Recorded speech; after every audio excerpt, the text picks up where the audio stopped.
السلام عليكم ورحمة الله وبركاته. أول بنزينة في طريق بنها الحر القاهرة، يعني بنها القاهرة. النور حلو زي ما انتوا شايفين كده.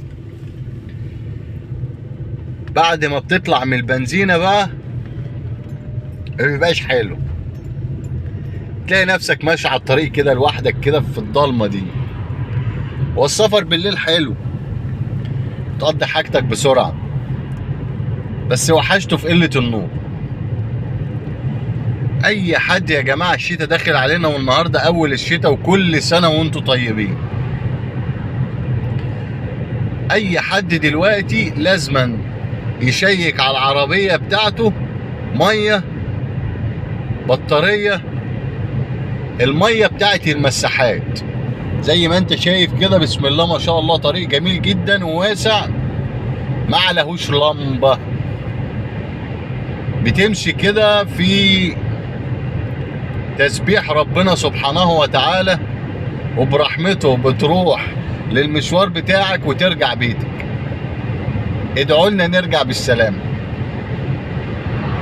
ده طريق بنها الحر القاهرة، والله ما عليه لمبة واحدة.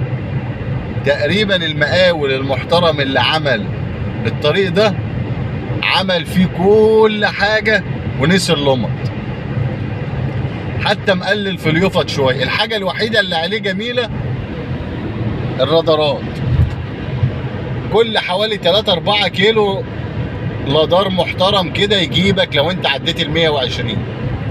فاحنا بنثبت السرعة على 110 وبنمشي وبنتكل على الله. ربنا يسترها على الناس كلها. زي ما انت شايف اهو قدامك، بص، ادي اللي رايح اهو، ادي اللي جاي اهو، رايح بنها وانا رايح القاهرة. الساعة 2 بالليل، الساعة 2:30 بالليل، 23/12/2023. والله ما في لمبة على الطريق. ربنا يسترها يا رب.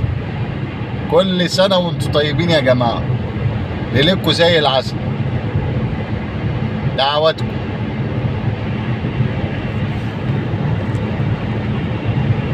لو حد عارف المقاول ده يا جماعة ولا قريبه يديله رنة.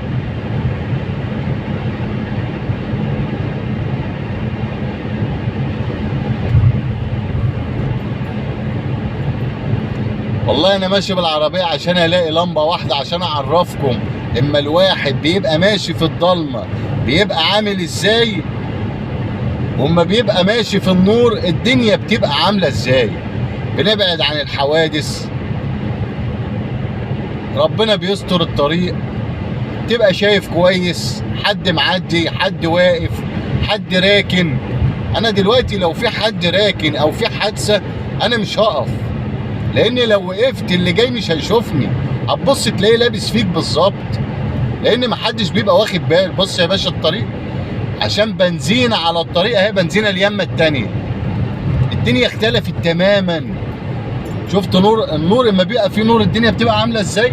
بص يا باشا، اما بيبقى فيه نور الدنيا بتختلف. خلاص النور راح، مبقاش فيه نور، العادي بقى. شايف يا باشا الدنيا عاملة ازاي.